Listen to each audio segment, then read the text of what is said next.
Hey everybody, happy tariff day or whatever you want to call it.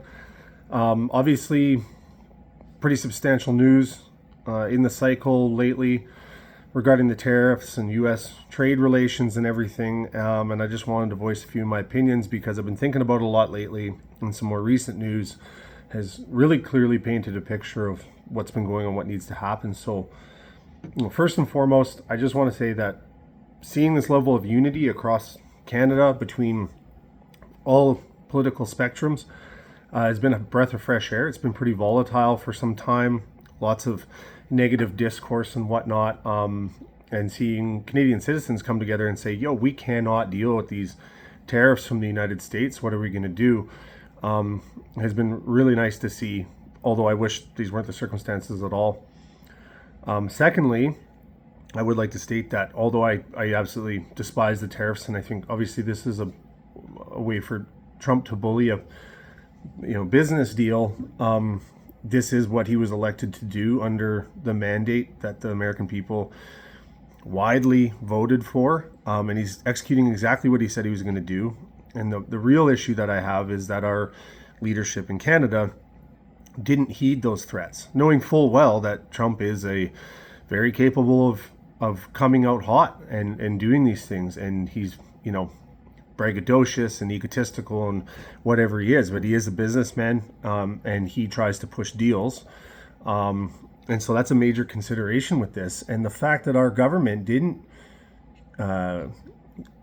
yield to the executive order, which I'm going to read to you here initially, and their first response is just counter tariffs, seems extremely misplaced, and I feel like the focus should have been elsewhere. So my question is like, how is it during the greatest economic threat in my lifetime that I remember, is our government still allowed to remain pro-rogue, did not get recalled to Parliament, and actually attend to these threats? These threats were made weeks ago. And I mean, I think there was some bump in some security measures, but there was really no attempt to get back and everybody get into Parliament and say, okay, what are we doing? Right away, they're like, oh, we're going to impose counter tariffs, dollar for dollar, which, like, we're never going to win a trade war with the United States, ladies and gentlemen. I know I love Canada. I'm as patriotic to Canada as possible. But, like, we have not situated ourselves well economically to not have the U.S. be our largest trade partner. And here's some numbers. Canada is the largest export market for the U.S. 350 billion in goods crossing into Canada over the first 3 quarters of 2024. That's 19% of our GDP. And we haven't diversified at all. We shot ourselves in the foot with all these pipelines going east and west. We haven't gotten energy to markets like Europe and Asia. We import so much of our food, fruit, and electronics, and so much from the United States. So we did a poor job doing that. Now, obviously, they're a great trading partner, and I wanted to continue that, but we should have been getting out to other markets, especially with our energy, and we should be self-sufficient.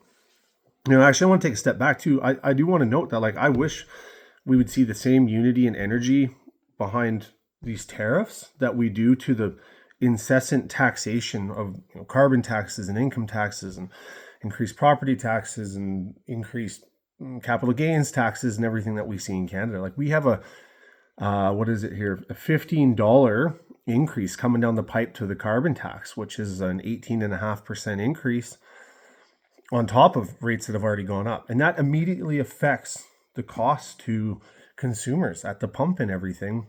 And barely anybody bats an eye. But we have some tariffs coming that we're going to feel to the consumers in Canada from an outside tax. And every Canadian I know is up in arms. So, like, I just want to remember that when we're seeing the implant of whoever the Liberal Party pulls in for Trudeau and says, we're going to continue forward with the carbon tax. And we say, no, we're not, because we're in economic shambles right now and we can't afford to tax our citizens out of this. We need to initiate growth, get our services and our minerals and our oil and gas and everything to outside markets other than the United States in order to be sustainable. And we should be self-sustainable on an energy perspective from Canada. But this notion that we're going to compete with the US in a trade for trade tariff war is totally insane.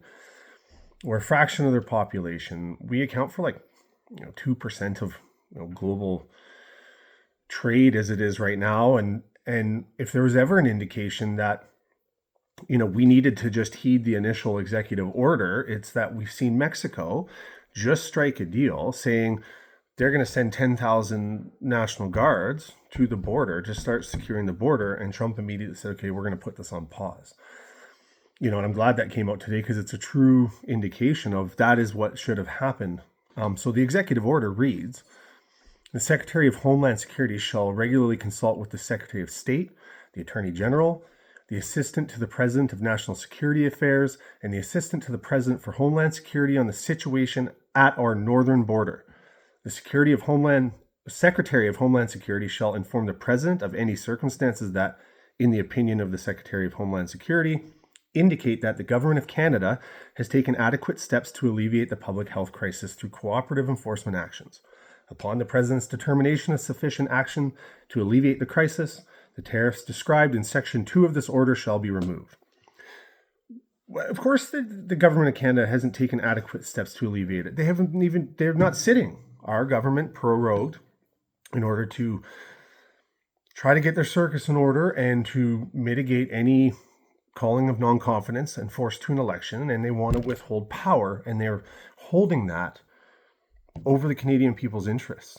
And that to me is very undemocratic. And so, anybody that votes for any of this Liberal Party moving forward, I very much have concerns about your understanding of the democratic process and what we really should be doing in Canada and how we should be holding these people accountable.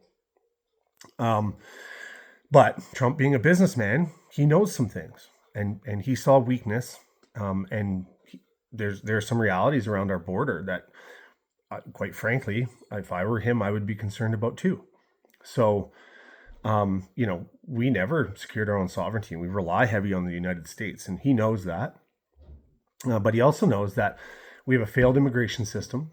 We have a failing judicial system, allowing criminals and terrorists to roam freely, which this is all verified. We can pull stories of this anywhere. Canada has a very loose, if not wide open drug policies, especially in British Columbia. Canada's borders are absolutely porous. I mean, we have massive, open land space for people to cross. We way underspend militarily. So we are a national security risk.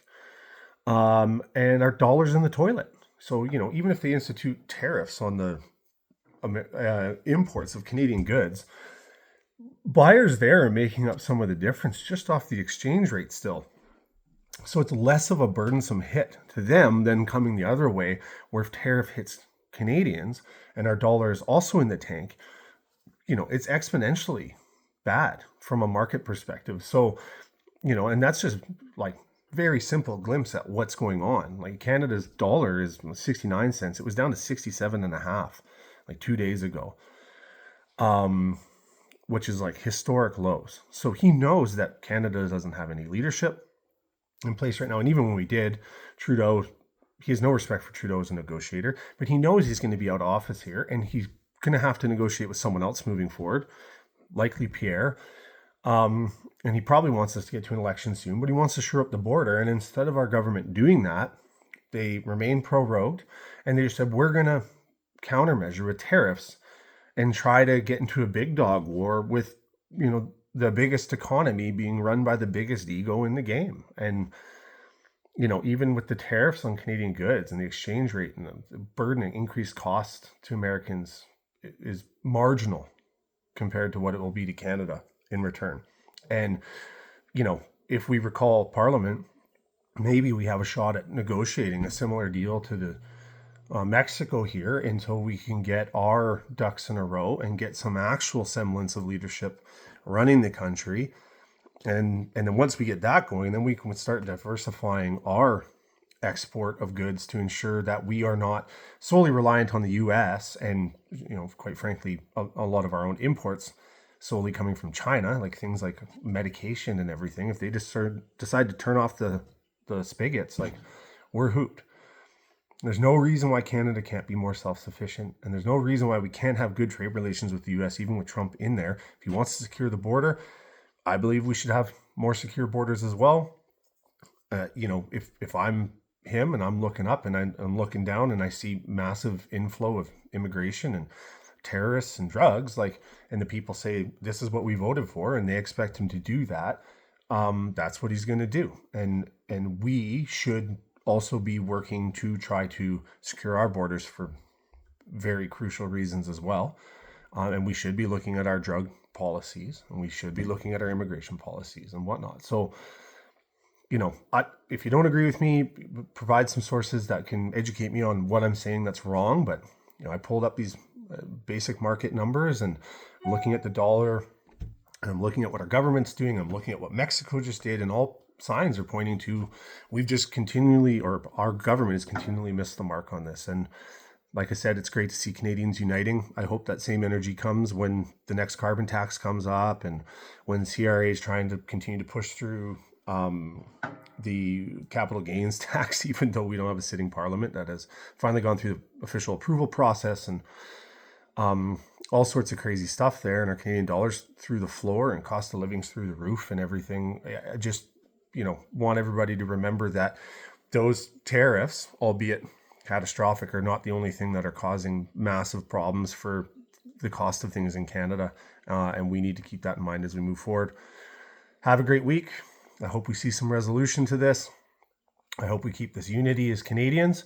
But I hope we do understand that we are not the big dog on the economic porch here. And we do need to negotiate something here quite quickly. All right. Have a great week.